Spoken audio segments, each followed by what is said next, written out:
happy to join with you today in what will go down in history as the greatest demonstration for freedom in the history of our nation.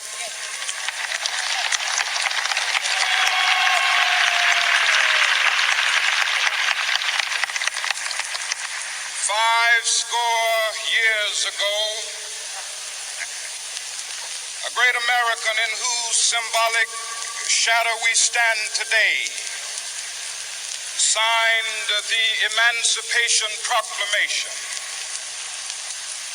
This momentous decree came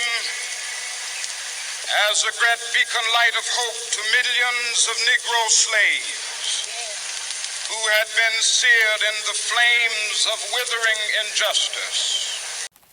What is going on, everybody? This is your moron with the conscience, aka Conscious Moron.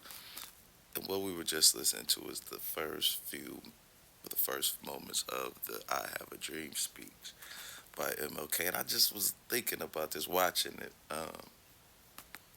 and just thinking about how Donald Trump well, of course, we know he was inaugurated yesterday on MLK's birthday, well, the holiday. And the holiday, folks, don't get it twisted. The holiday is always the third Monday of January, no matter what date it is, just because it's a federal holiday. So don't think that Trump or some behind-the-scenes thing did the MLK thing. The president always gets inaugurated on the 20th. This year, MLK's holiday just was celebrated on the 20th. But nevertheless, I was thinking about this speech and how he says, the content of his character and not the color of his skin. And I mean, just, you think about that, like him saying that and then him being inaugurated on his birthday. On his holiday. Do you really think that Donald Trump embodies any of those characteristics from that speech? If you do, let me know. And let me know why you believe that. And if you don't, then I'm sure you can let me know that too. But I was just curious. Do you think that Donald Trump embodies MLK's speech? Well, the speech. I ain't going to say it's MLK's speech. We'll just say the speech. Do you think that Donald Trump embodies the speech that MLK made on the Washington Monument? Or is it the Lincoln Monument? I think it's Lincoln or the Washington, but nevertheless, let's listen to a little bit more just as we leave. All right, guys? And remember, this is your moron with the conscience, a.k.a. Conscious Moron.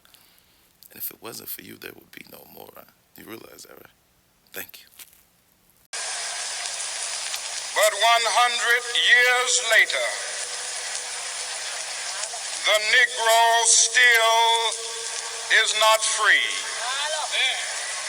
100 years later, the life of the Negro is still sadly crippled by the manacles of segregation and the chains of discrimination. 100 years later, the Negro lives on a lonely island of poverty. I have a dream that one day this nation will rise up and live out the true meaning of its creed. We hold these truths to be self-evident, that all men are created equal.